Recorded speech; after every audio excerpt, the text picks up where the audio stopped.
Have you ever been in a situation where you were thrown into a project or put in a position or thrown at this security incident with completely new TTPs which you never worked on and it was way out of your comfort zone? Or have you ever been asked to present to executive leadership or board of directors and you felt that you are going to rock that presentation and you worked really hard on it? But as it got closer and closer, you started to feel nervous and you thought to yourself, I am not worthy. I can see some heads nodding in there, and I have been there many times myself. Today we are going to be talking about this topic which is very sensitive for many of us and we feel uncomfortable talking about it. So let's start by taking a few deep breaths in and a few breaths out at a count of 3. 1, 2, 3. Take a deep breath in and out. And out.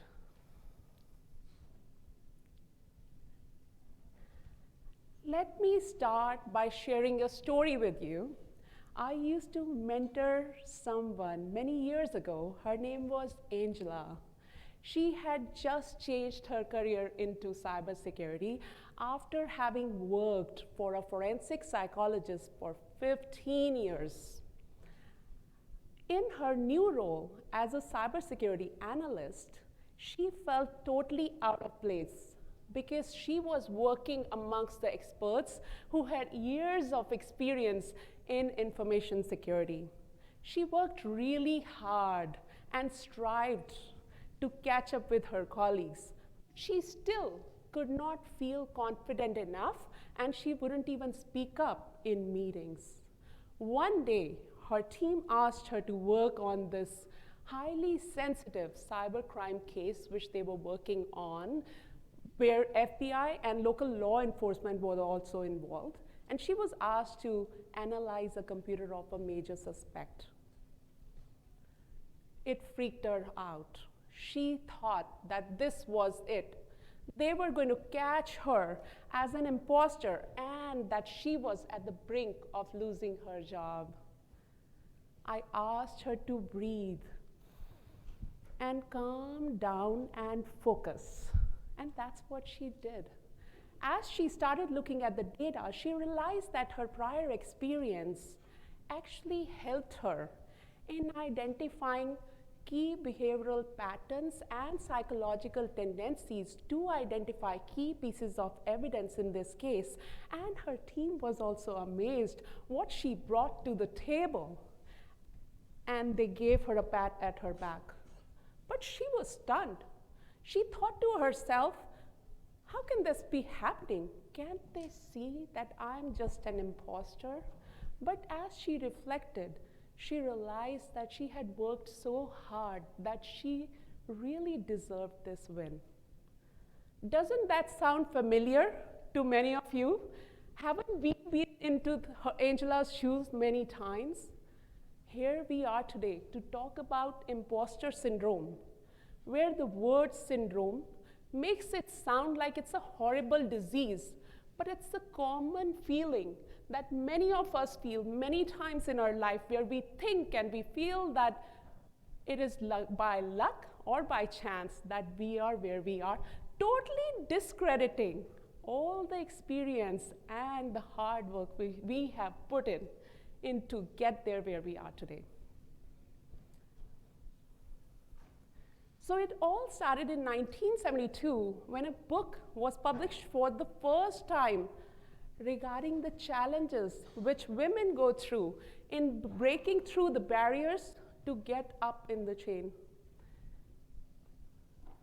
Then in 1978 was for the first time this term imposter syndrome was coined for women who were working in male-dominated fields and they were having a feeling of self-doubt. In 1985, it was recognized that it isn't only women It actually impacted all genders and all professions. In the 2000s, it was recognized as a systemic issue, but the organizations put all of the blame on the individuals for having that self-doubt and lack of confidence. In 2018 was for the first time Imposter Syndrome Awareness Day was observed. Whenever we have imposter syndrome, we think that it is only us. But guess what? Everybody around us is also thinking the same way. It impacts 3 in 5 employees, which is 58% of the people who are working around us. They are all impacted by us. Yes, it does impact women more. And that's because since our childhoods, we are taught to prioritize others' needs more than our own. And on top of that, we face stereotypes and discrimination in male-dominated fields like IT and information security. There are many who never even recognize that they have imposter syndrome, but those who recognize that they have imposter syndrome, they wouldn't even share with their employers with a fear of embarrassment or not being taken seriously or being seen as less competent. Some organizations have started recognizing that this is a systemic problem and they have started working on it.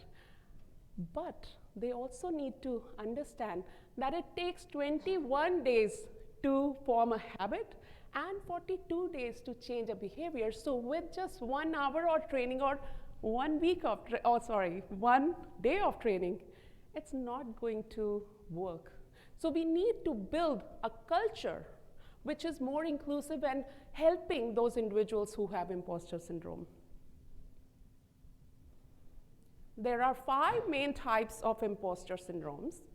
The first one is the perfectionist, who puts in hours and hours into whatever they are working on and still don't feel confident enough about their work.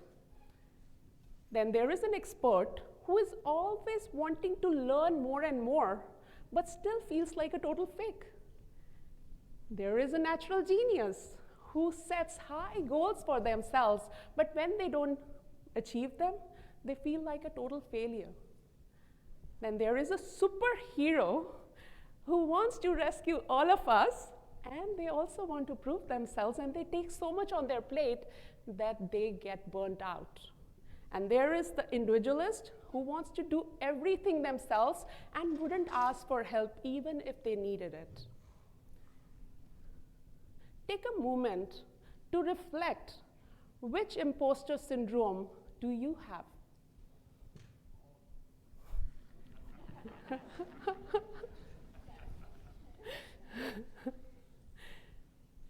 Let me share which one has struck me hard is the expert one, because we all work in information security, and for a long time I thought that I need to be expert in all the different domains. It's not black and white whether you have it or not.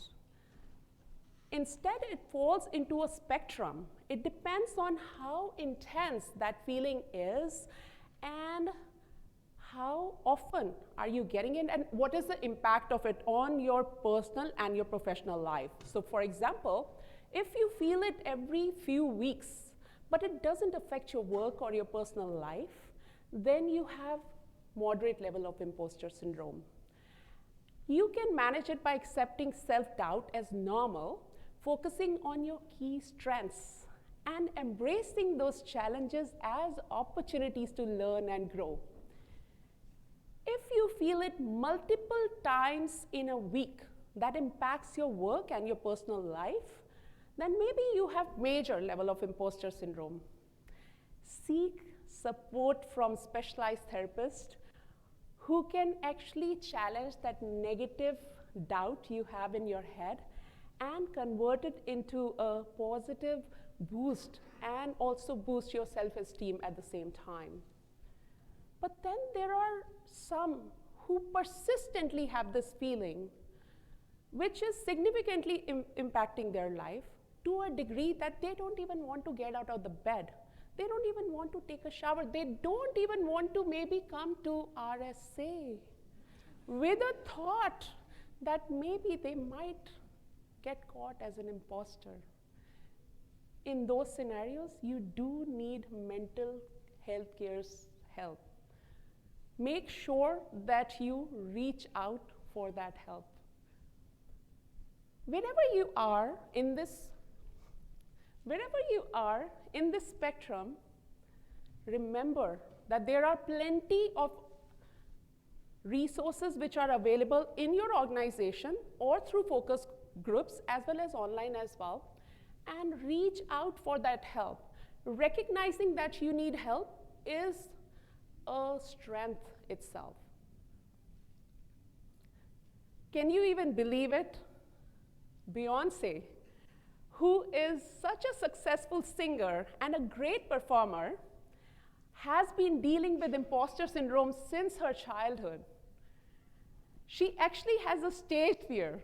I never knew that she would have a stage fear. She uses a technique called character invention to help her get on the stage. She has created this persona for herself, an imaginary one. It's called Sasha Fierce, where Beyoncé is scared of getting on the stage. Sasha loves to get on the stage. When Beyoncé imagines herself as Sasha, she becomes a brave, audacious, and fearless performer on stage. If these most accomplished people can deal with imposter syndrome, we are not alone. So stories do matter. As we all know that we learn the best from stories.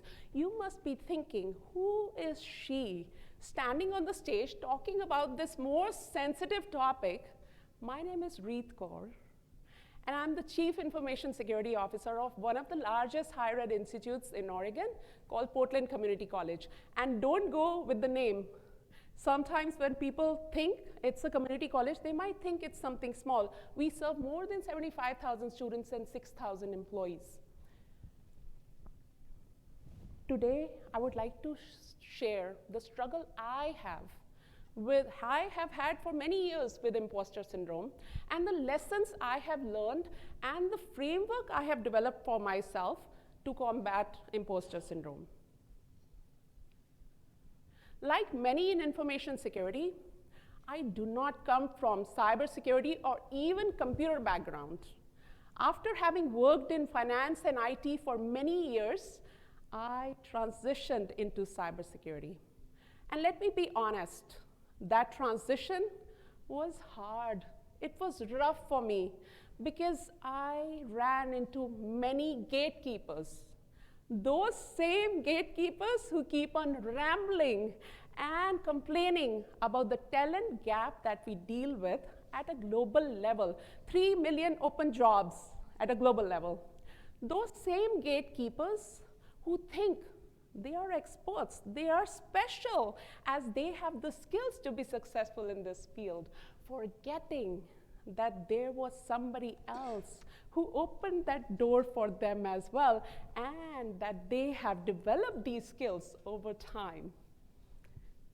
These gatekeepers triggered that imposter syndrome in me. But now that when I look back, I think that maybe it's because I was being seen as the biggest APT for them, advanced persistent threat, because I was advancing through learning, persistently gaining that experience, and maybe was being seen as a threat for I don't know what. But in spite of all the learning, all the certifications I was getting, all the experience I was getting, I was still feeling like a total fake. Then I led various governance risk compliance programs at Nike for 8 years. One of the most successful programs was to develop an internal risk management program which received such high recognition that I was given an opportunity to take my team to Southeast Asia to develop this program for Nike's entire supply chain, starting from suppliers, manufacturers, distribution centers, and so on. But guess what? In spite of gaining all these years of experience at Nike, whenever I was ready for growth, I would only look for lateral moves. I was lowballing myself. I would never even apply for higher level roles. But I'm not alone. There are studies which prove that people with imposter syndrome, especially women, when they don't meet 90% of the criteria in the job description, they would never even consider applying. So I never applied for any higher level jobs. But one day, I got an email thanking me for applying for a CISO role, Chief Information Security Officer. But wait a minute, I did not even apply. And guess what? Somebody else who saw my worth more than I did, one of my mentors at Nike, he applied it on my behalf. And let me be honest, instead of being grateful, I was actually scared because it was a 2-step level up than me. I initially thought that it's a joke, but it wasn't a joke. I was selected amongst 17 finalists who were going to be interviewed for this role. I went through all the panel interviews, and finally I got the job. I cleared every panel and finally got the offer. But then I heard this knock. Knock, knock, your imposter syndrome. I was not ready, it said, not ready to be a CISO. But one of my friends said something to me which totally changed the course of my life and my career. And she said to me, you will never be fully ready until you become one. You will never be ready until you put on those shoes of a, whether it is vulnerability management analyst, whether it is researcher, threat researcher, whether it is reverse malware engineer. You will never get there until you do that job. So I went for it. As you can tell, my first CISO role started with a fear of the unknown, but I was determined to be successful. During my first week at the job, one of my peers would come sit in my office every single day and tell me how they were equally qualified for this job, but there was a reason why they didn't apply for this job, because the security of the organization was so bad. And they told me that now, since you are accountable for this position and since you have the legal liability, you will go to jail. And let me tell you, I had several sleepless nights. And I thought to myself, what the hell, sorry about my language, what have I gotten myself into? And one of those sleepless nights, I just woke up, I couldn't sleep, so I went on Google and I checked, has there been any CISO who has gone to jail? This was 3 years ago, right? 3.5 years ago. And there was none. So I decided to calm these negative noises being created by external factors and told myself I need to focus on what I came here to do, which was to build an information security program. Now that those negative voices were calmed down, I was ready to focus. But guess what? Destiny had something else in play. We all got hit with COVID just 1 week after my job. And for the next several months in this COVID era, it felt as if I was drinking from the fire hose. As I had to understand the business, I had to build relationships across with all stakeholders. I had to build my team from ground zero up, all being remote, and I had to do a high-level assessment to develop and implement the strategy to reduce risk within the risk appetite of the organization and operationalize it, and so much more. But I was lucky enough to hire an awesome and hardworking team and to have a great partnership with my boss, who is the CIO, who was a great cheerleader for me and the program that we were building. In 3 years, we brought a risk-based information security program to life. We had increased the capability maturity of the organization from a 0 and a 1 in many areas to a 3.2, and in some areas even a 4, with all of our hard work, which everybody put in. And the team was celebrating their successes. But one day, I got an invite for an urgent in-person skip-level meeting with my president.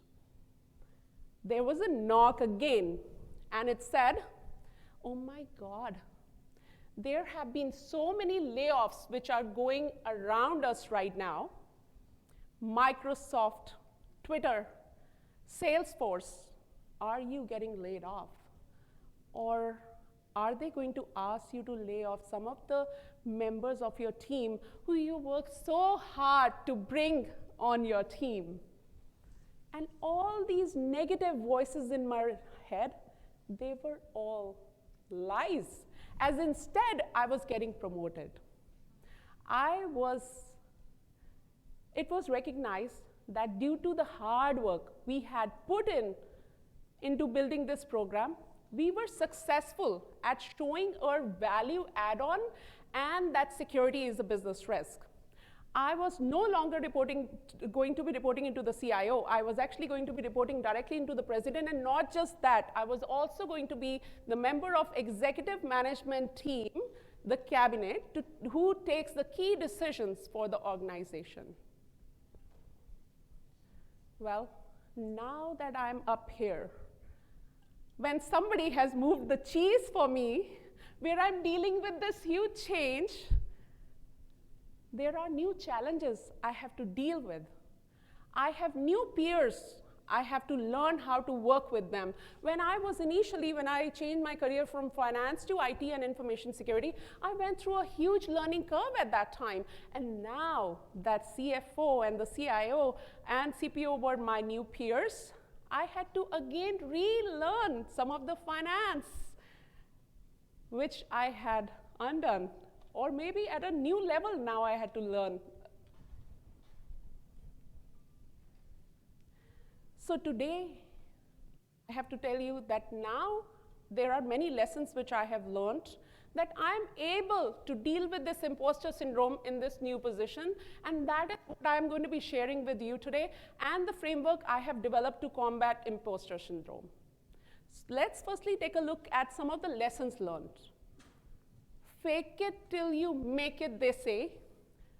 I don't believe in that. I actually believe learn it till you make it. And be your authentic self. Be open to admit if you don't know something and continue to develop yourself. Just like a medical profession is so wide. For example, if you have a heart condition, you will go to a cardiologist. If you are going to have a baby, you will go to a gynecologist and not a dermatologist. In the same way, security has so many different domains. You are not going to be experts in all of them. So prioritize which domains do you want to be expert in and which domains are okay for you to be good enough in. Because in security, in order for us to win together, we have to learn how to lean on others who are experts in certain areas and how to let them lean on us where we are experts. Number 2, get this right. As I was telling about the go to jail story, it's not me. It's not just me. I know so many people who wouldn't even take CISO role. They are ready for CISO roles, but they wouldn't take it because there are legal liabilities. But there are other people who wouldn't take promotions because they have this notion, they don't know, they think that the managerial responsibilities which they are trying to get into, they don't know if they will be able to sustain those. And sometimes, let me take an example of security operations. When we put our jobs out there, the job description says 24/7 coverage. The team provides that. If the women are looking at that, sometimes they get discouraged from applying for that job because they think that they have families to take care of, and they just assume that they will be asked to work 24/7 without realizing that we have shift work for that, as well as we have global presence of our team which can help us deal with that 24/7 coverage. Number 3, share your feelings and failures, as this will make you realize you are not alone. Reach out to those mentors and trusted colleagues who can help you learn and develop new skills, and can also provide you with a valuable sounding board whenever you need to share some ideas, get some feedback, and share your concerns. Let me share a story. Just 2 weeks into my job, when we were taking everybody remote, we got hit with a major security incident. And I had never led an incident response team before then. But I knew someone who was a rock star in that area. And I called them and I told them what I was going through. And they taught me how to crawl, walk, and run. But just imagine if I wouldn't have called him, if I wouldn't have been vulnerable to him, he would have never known what Reet is going through, and I would have never had the opportunity to learn from him. So you don't have to do everything alone. Number 4, whenever we are dealing with others, we are so loving and kind to others. But what about ourselves? We are so mean to ourselves sometimes. So make sure that you are changing that negative narrative in your head. So for example, instead of thinking I'm not good enough, think that I have some room for improvement and I'm working towards my goals, I will get there. Let me share a story. Once a Native American, and you might have heard this from other sources as well. Once a Native American was sharing a story with his grandkids while putting them to bed. He told them about these 2 wolves who live within all of us, a black wolf and a white wolf. The black wolf is filled with fear, anger, and jealousy, and the white wolf is filled with peace, love, and hope. They are constantly fighting. The grandchild asked his grandpa, which wolf wins in the end? And the grandpa replied, it's the wolf who you feed the most. So if you are feeding yourself with positive thoughts, you will get positive boost in return. Number 5, celebrate your successes. People with imposter syndrome feel very uncomfortable when others are celebrating their successes. People with imposter syndrome also don't know actually how to handle compliments. I was working on a proof of concept once with a Nike chief information security officer. He told me, he said, you have come from Southeast Asia with your team, and your team has entered all these risks into the risk register. Now what do we do with this? And I worked really hard, created a 1-pager showing how we are going to be prioritizing the risks to reduce the risk to the maximum level for the organization. And he was amazed by the view which I presented. And he said to me that I have been looking for something like this for many years, and even the big fours couldn't deliver it. but I had done it. I was standing amongst my peers and my team, and I just said to myself, I am not worthy. And I not even shared that compliment with others, I actually deflected that compliment towards others. It took me a long time to train myself how to take compliments. 2 years ago, somebody called it out to me that, Reet, you need to learn how to take compliments, because I was in a women-led meeting where there were many women leaders, and somebody complimented me on one of the LinkedIn posts which I had made, and I just deflected that back onto her. She called me later, she said, you need to work on it. Now what, the tool which I have set for myself is that whenever I feel uncomfortable, when I'm getting compliments, I just put hand on my heart and tell myself, you are worthy. And I graciously say thank you. And you can try it, it will work. It has worked for me. So let's quickly go through the lessons so that we can take a look at the framework. Lesson number 1, learn it till you make it. No one is a born genius. We must see ourselves as a product in the making. We should continue pushing our own minimum viable product out there in the world while we are working on growing ourselves and into our professions. Number 2, get your facts right before you believe this negative internal noise. Number 3, share your feelings and failures with others who you trust. Number 4, show yourself some love and compassion. Number 5, do not shy away from taking compliments that you truly deserve. We are all in this game called life. Life is a roller coaster ride, which has so many ups and downs. We are all on different journeys and face different challenges, both in our personal and professional lives. For example, some of us sitting in here today, they might be having the best phase of their life with the newfound love, but some of us might be dealing with a pain of a recent loss while working on all the security incidents that we deal with at work.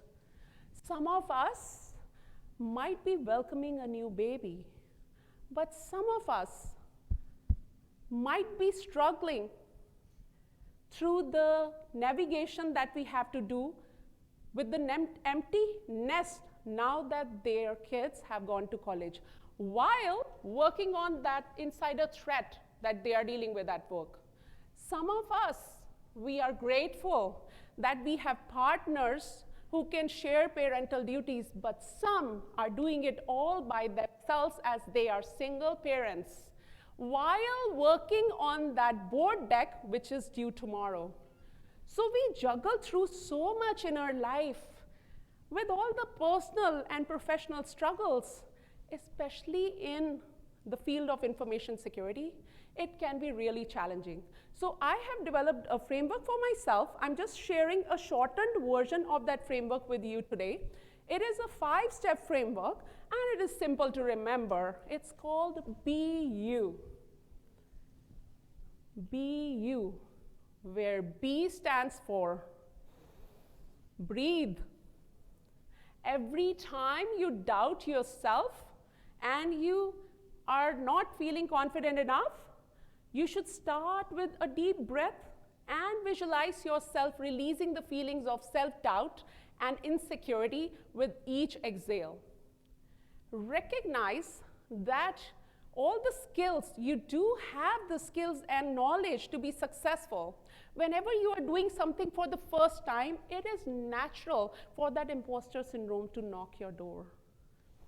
The first time I was asked to present to the board of directors, I was very nervous. I had never presented to board of directors before.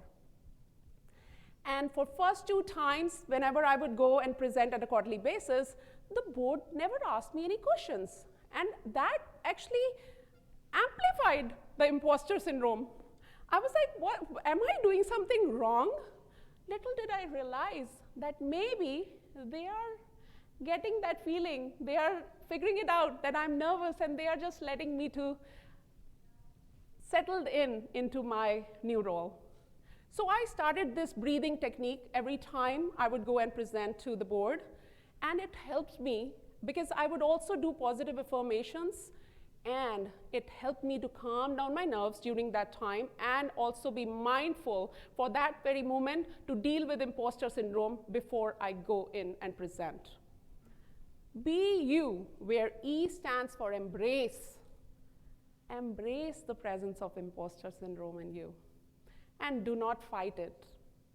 Imposter syndrome, when it kicks in, thank it for visiting you, because whenever imposter syndrome comes, that is our opportunity to learn and grow.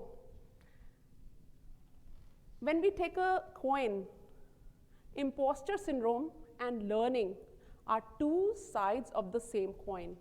Now, if imposter syndrome doesn't knock at my door in a month, I already know that I'm not learning anything. And when I am even interviewing, there are experts who come as interviewees. There are those people who have imposter syndrome. I would prefer to give a job to the people who have imposter syndrome, because I do know that they are going to work hard. They thinking that they have room to grow and learn. Be you, where Y stands for yes. You might be thinking, we learn that don't say yes for everything. Learn to say no too. But learn to say yes strategically for those initiatives which can help you get to your North Star. If something is digressing you from your North Star, say no openly as well.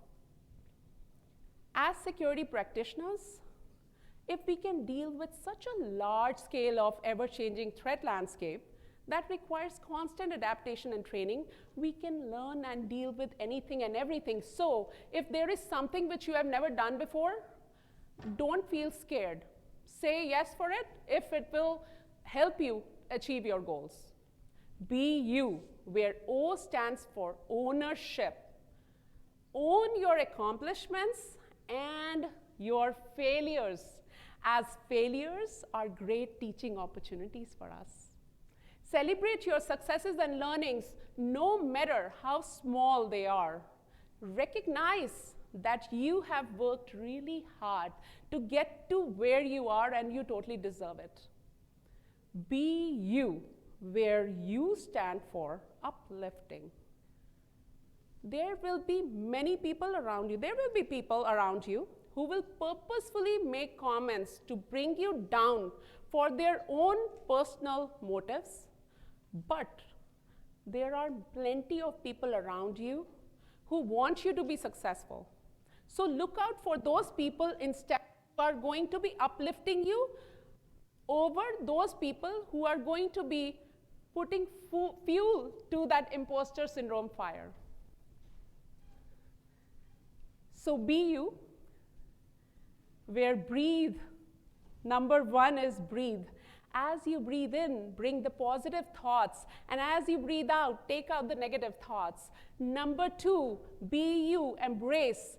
Embrace it so that you know that you have to work on it and that you are in the learning mode.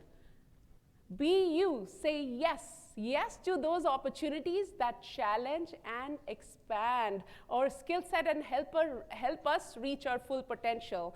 Be you, own your accomplishments. Be you for uplifting. Be with people who uplift you. Build a strong support system and seek out supportive friends who believe in you.